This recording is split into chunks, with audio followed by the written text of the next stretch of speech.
Bonjour, t'inquiète, je gère, a le plaisir d'accueillir Hortense Bourgeois qui, avec Agnès, a fondé Baya. Hortense, bonjour. Bonjour. Pour commencer, qu'est-ce qui vous a donné envie d'être entrepreneur ?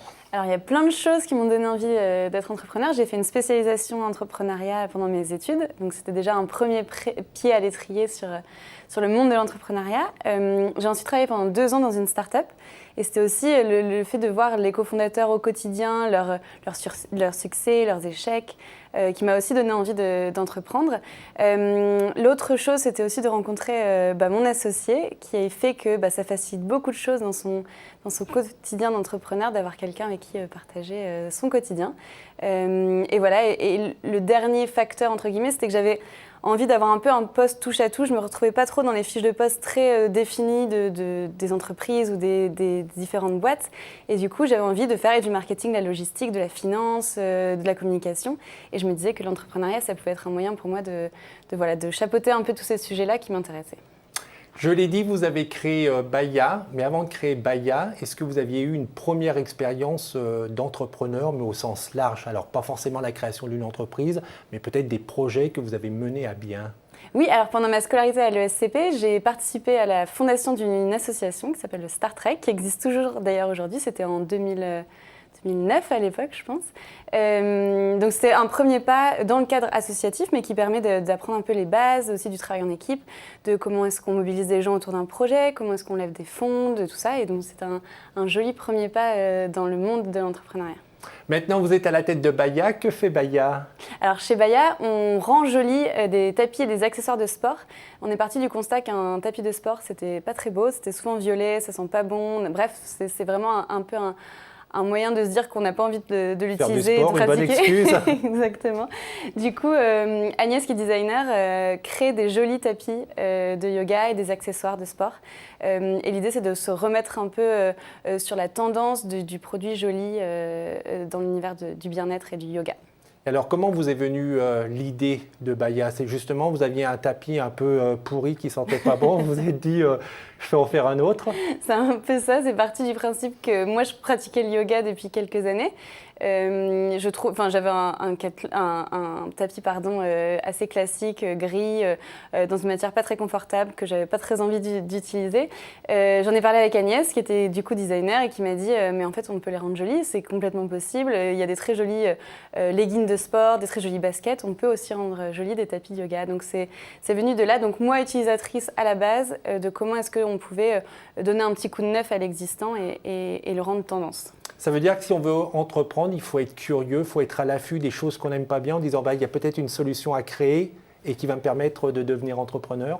Je pense que oui, et je pense aussi que c'est important d'être passionné par le produit ou le service qu'on veut lancer, dans le sens où du coup maintenant le yoga c'est un peu devenu mon quotidien, j'en parle tout le temps, je rencontre plein de personnes dans ce milieu-là, donc c'est important d'être hyper convaincu du produit qu'on a et du fait que moi je suis une utilisatrice des produits Baya, c'est aussi très important dans la manière d'entreprendre et dans les valeurs aussi qu'on véhicule à travers Baya. Est-ce que vous avez eu des craintes en tant qu'entrepreneur ou sur le chemin de l'entrepreneuriat ? Alors, le saut dans le vide un peu quand on se dit « Allez, ça y est, demain, j'ai plus mon job, je me lance dans l'entrepreneuriat », c'était peut-être ça ma première crainte, de dire en fait, demain, mon emploi du temps, c'est moi qui le décide, ma gestion du temps, c'est moi qui l'a fait aussi.